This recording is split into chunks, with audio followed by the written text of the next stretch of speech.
Hello, and welcome to Daner's Hope Foundation. I'm Elaine Wood. Our mission is to save lives, empower and educate people in the use of medical marijuana, ensuring quality care for all, and investing in human scientific research to find the cures. Let me tell you the story of what Daner's Hope is and how it began. Our foundation was created in honor of my brother, Daner Wood, to honor his wishes and his commitment to helping others in their struggles with cancer and other debilitating illnesses and life-threatening diseases. As a younger sister, I looked up to my brother. He was a role model for me and always a blast to be with.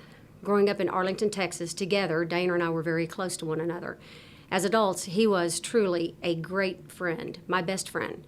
In the late 90s, Daner accepted a position for a huge opportunity and needed to move to Atlanta.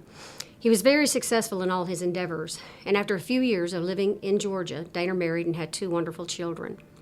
In 2010, Daner and his family came back to Texas, bringing us all together again. It was great having my brother back home. He worked hard and was in the best shape of his life.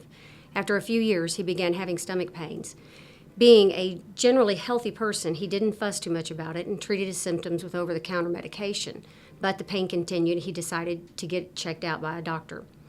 I will never forget the call from Daner when he told me that he might have cancer. It devastated us, his whole family. Then in September of 2014, just a few weeks after his doctor's visit, we got the news that he had inoperable pancreatic cancer. The cancer had metastasized into his liver, and he was given a prognosis of 6 to 8 months to live. We were all in complete shock.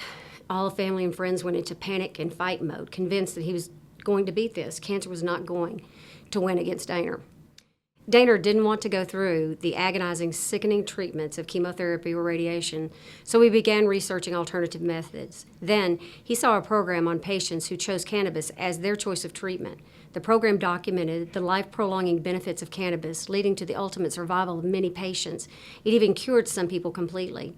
So with nothing left to lose, Daner and my father and I went to Colorado to get some of these ingestible cannabis oils we had learned about from so many others. He began using the oils daily. However, he received some pushback from his wife, who didn't believe that dope, as she called it, was going to help and that he needed real treatment.